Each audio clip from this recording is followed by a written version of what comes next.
purpose of this research was to find out how readily available immune markers can help predict incident cardiovascular mortality in ambulatory US adults. By readily available immune markers, I mean WBC subsets, which include neutrophils, monocytes, lymphocytes, basophils, and sometimes we also get CRP for routine evaluation in these patients. My name is Karthik Gupta. I'm an internal medicine resident at the Henry Ford Hospital.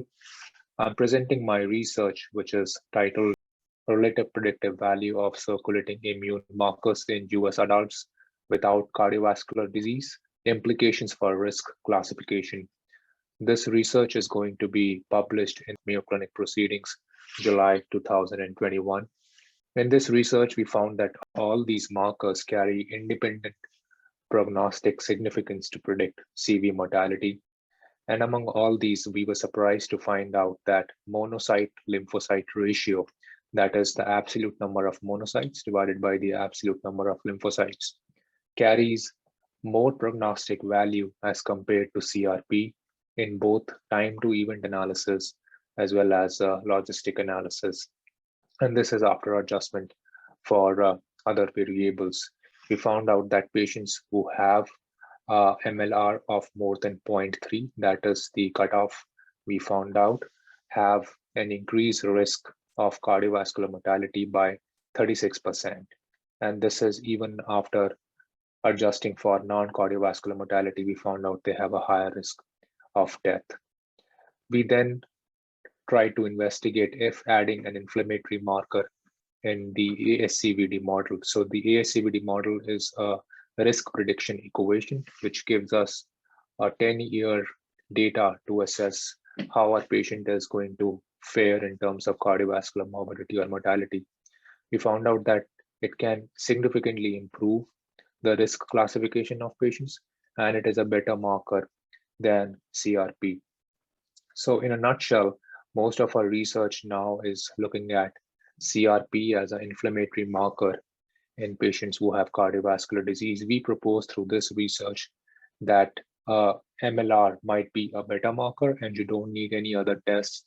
This can be obtained through a CBC and a differential, which almost every patient in a clinical setting gets done.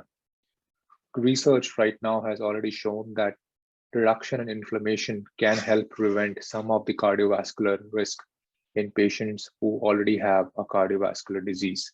What is not known till now is if there is a subset of patients who are free from cardiovascular disease, who have an inflammatory phenotype as well, and somehow we can drain this inflammation or reduce this inflammation and reduce their risk of having a cardiovascular event.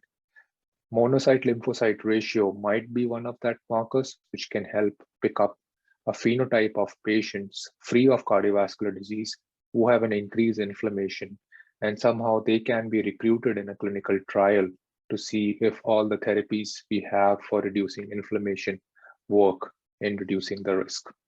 There are important limitations to our study.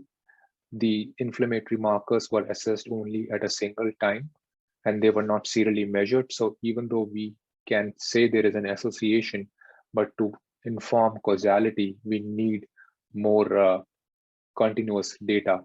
And this investigation and this MLR ratio needs to be further verified in large-scale cohort studies. Thank you. We hope you found this presentation from the content of our website valuable. Our journal's mission is to promote the best interests of patients by advancing the knowledge and professionalism of the physician community.